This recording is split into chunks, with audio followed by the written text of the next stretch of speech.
Assalamualaikum warahmatullahi wabarakatuh. Apa kabar pelajar Indonesia? Nah, sekarang kita akan melanjut ke part 2. Kita akan lanjut membahas tentang hal-hal apa saja, tantangan apa saja yang sering dialami oleh pelajar dan bagaimana cara mengatasinya. Bagi teman-teman pelajar Indonesia yang baru menemukan video ini adalah part 2. Silahkan simak dulu di video sebelumnya di part 1. Nah, yang kelima adalah ketidakpastian tentang masa depan. Jadi kadang kita ini merasa bingung, kelak saya akan menjadi apa. Nah, hal ini tidak perlu dikhawatirkan karena ini adalah hal yang biasa di masa remaja. Nah, dengan seperti ini, apa sih yang harus kita lakukan?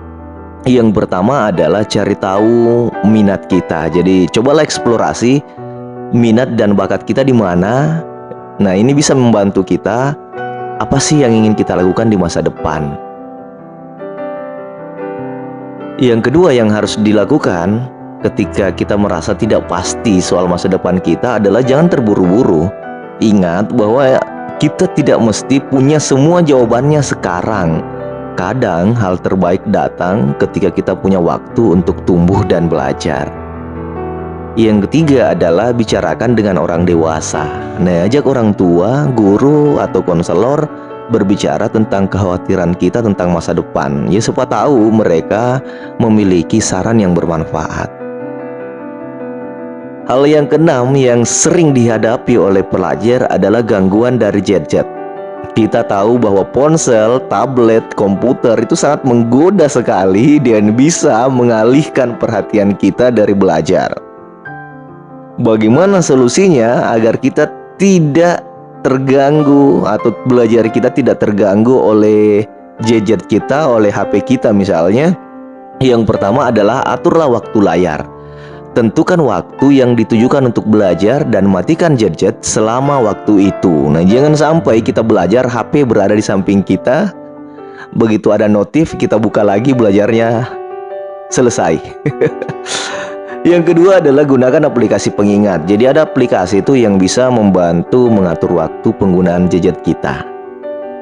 Yang ketujuh adalah gangguan dari media sosial. Nah, media sosial ini juga merupakan salah satu tantangan yang sering dihadapi oleh pelajar. Dan bisa sangat merenggut waktu kita yang sangat banyak. Kita keasikan scroll sampai lupa kita telah menghabiskan sangat banyak waktu. Cara mengatasi hal seperti itu adalah matikan notifikasi. Jadi matikan pemberitahuan dari media sosial saat kita sedang belajar. Yang kedua, atur waktu. Tentukan waktu khusus untuk mengecek media sosial dan ikuti jadwal itu. Jadi jangan setiap saat pegang HP, apalagi hanya untuk scroll saja. Tantangan ke-8 yang sering dihadapi oleh pelajar adalah keterbatasan keuangan. Nah, kondisi ekonomi setiap pelajar tentunya berbeda-beda. Nah, ini acap kali membatasi kemampuan kita untuk memenuhi kebutuhan sehari-hari, termasuk buku pelajaran misalnya, serta hal-hal lain yang menyangkut biaya pendidikan tambahan.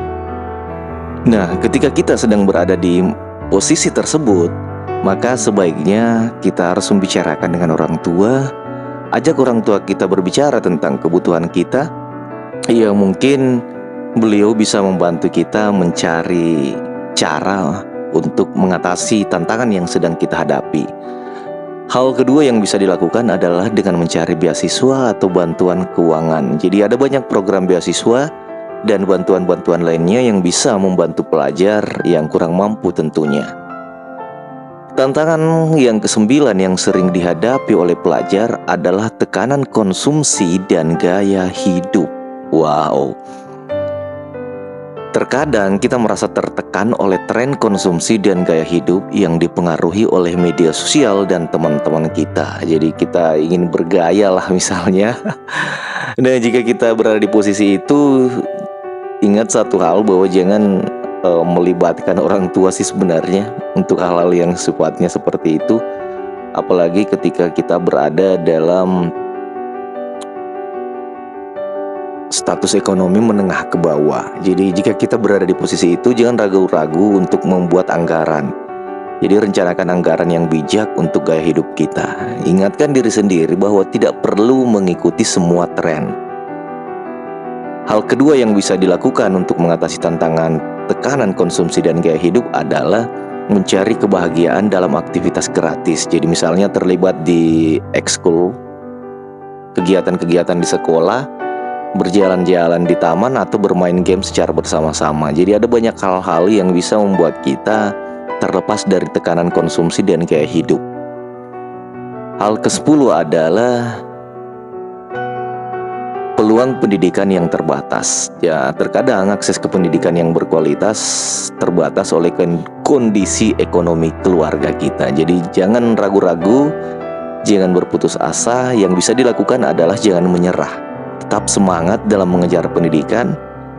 Karena kita bisa lihat ada banyak kok orang-orang yang sukses yang berasal dari keluarga yang kurang mampu atau dari ekonomi menengah ke bawah. Jadi jangan ragu-ragu bahwa setiap kita memiliki peluang yang sama dalam mengejar kesuksesan kita. Yang kedua adalah kembangkan keterampilan sendiri. Jadi belajarlah dari sumber-sumber online dan buku-buku yang terjangkau. Jangan sampai hanya karena faktor ekonomi membuat kita menjadi semakin malas untuk belajar. Hal berikutnya yang sering kita hadapi atau yang sering pelajar hadapi adalah tekanan dari teman sebaya. Karena teman sebaya kita memiliki pengaruh besar terhadap gaya hidup dan keputusan finansial kita. Solusinya adalah pilihlah teman dengan bijak. Temukan teman-teman yang mendukung dan tidak membuatmu merasa terjebak dalam keputusan yang tidak bijak.